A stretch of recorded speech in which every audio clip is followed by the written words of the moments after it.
Well, hey kids. Margaret here, your ride share driver. Um, I know it's been a while since I've made a video, and I guess that's because it's been kind of a crazy, heartbreaking ride lately. I had such high hopes for this business, and I have to say that it has been fun to do the work the whole time. It's definitely been a good time. My passengers have been amazing. I've met amazing people. I've heard amazing stories. I've had goofy stuff happen that has just been fun to talk about. And then, I've had some weird passengers. Like I had this one passenger get in. I'm driving for Lyft and Uber right now, and it was a Lyft ride, and she never put in the final destination in the application, which I guess in Lyft you can do. And she loaded her GPS onto her own phone and turned up the volume and just held up the phone and had it like shouting directions at me as I was like driving around this neighborhood in Brooklyn. And it was just so rude. And I was just like, look, lady, GPS is great because, yes, it does speak the directions at you. But the reason most people use GPS is because they can see a picture of where they're supposed to be and how the road comes together and how you move on to the next turn or, merge or whatever. Ugh. And she's just holding up people are weird. And I've noticed something about the shared economy because, this isn't the only shared economy that I participate in. I also do Airbnb from my home. And I have to say that Airbnb has been a little weird lately. They've been constantly badgering me to lower my prices. And I'm like, excuse me, but people happily paid this price 3 years ago. And I don't see what the problem is now.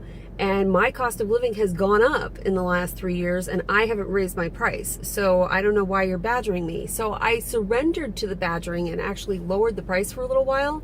And I have to say, not everybody, but the quality of guest that comes when your prices are cheap are not people you want around. People respect what they pay for. People are respectful when they pay more. It's an interesting phenomenon, and I had always heard that but never really experienced it personally. So that's the other thing. Lyft and Uber rides are getting cheaper and cheaper and cheaper, and I'm finding that the passengers are getting a little ruder, a little less respectful. But that's not why I'm quitting.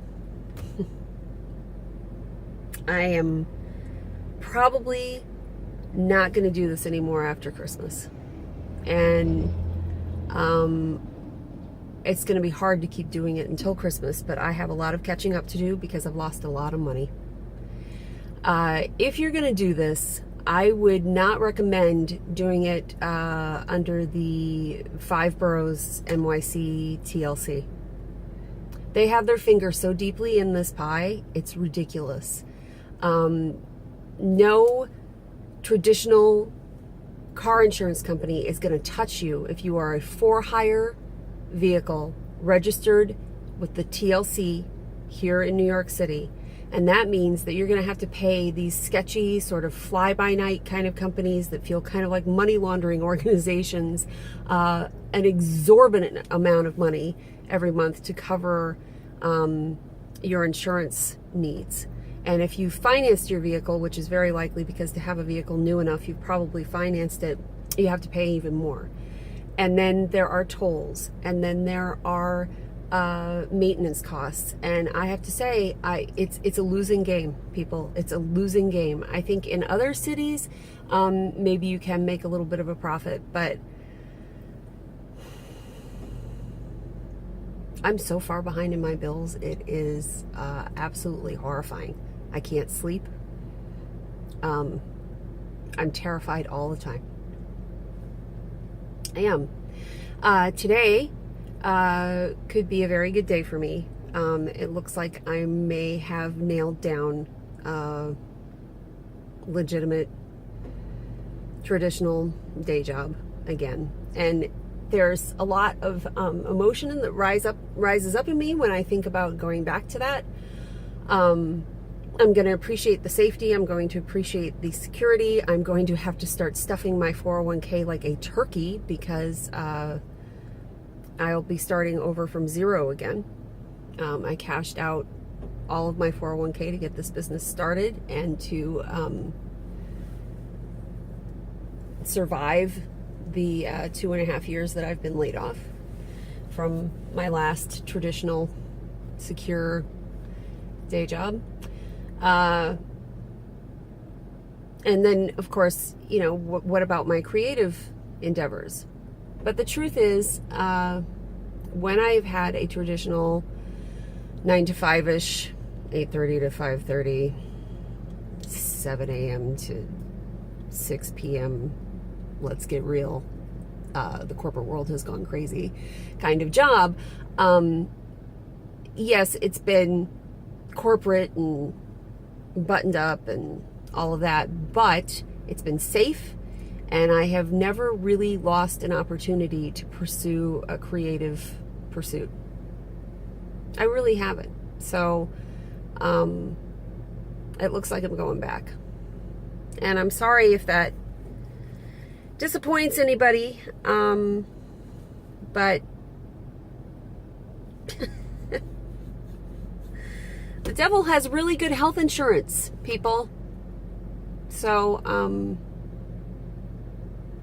going to go back, and it looks like the corporate world has calmed down enough after the market crash. Yes, probably going back into finance, and there is a new normal, and people are reasonably sane again, and I think I can be happy there once again. I was happy there for a very long time. Okay, so that's pretty much all the news that's fit to print. We have not been able to get Buster his surgery, but he has been on a wonderful supplement that's been helping him quite a bit. It's a glucosamine supplement with some other nice things added in, and that seems to be making him more comfortable. We do give him painkillers once in a while, but not every day, just depending on how he's doing. And my cancer scars are beginning to fade. This is the one, and then this is the other one. So that's nice. I still have not scheduled my complete body check. Somebody needs to get on me about that, but I'm about to get better insurance, and there's a dermatologist I really want to go to do it that is not covered by my current insurance, which is a smidge above Obamacare. It's like Obamacare without the deductibles, but it's still crap because it doesn't cover anything. The copays are outrageous. I can't wait to be on good health insurance again. And it looks like I might get an offer tonight. So I will keep you updated. Don't do Uber, don't do Lyft, don't do any of it. You know, don't let your friends do it. It's a scam. It really is a scam. I'm sorry to say it, but it is. And, you know, everybody says, oh, well, what about Lyft? You know, everybody thinks that Lyft is like a completely different world. It's not. It's not. They do treat the drivers a little bit better. They do pay maybe 50 cents more a ride, maybe a couple bucks more a ride. Oh, there's tipping available in Lyft. Well, almost nobody uses it. Almost nobody tips you. And now there's tipping available in Uber, and even fewer people tip in Uber. I still have a great rating. I still have great conversations with people, and I will kind of miss it in a way, relating to people, meeting new people, having the flexible schedule, and that is also a total con. Because if you work the hours that you can work and you're a mom and you're pursuing a creative career and all of that, you're not going to be working the hours where you'll actually be making money. That's another con. Yes, it's flexible, but there are certain hours you must work if you really want to make a living. And those are hours that are hard to be available for when you're pursuing other things. Yeah. So, I'm going to go get my car cleaned. And I'm going to get back on the road today because I don't have any other options today. But maybe by this evening that will all have changed. And that's your rideshare update, kids. Love you all. Thank you so much for supporting me in this. And I'm sorry I haven't been in touch for a while. But to tell you the truth, I've been brutally depressed about this whole thing. Just brutal. It's really hard to take.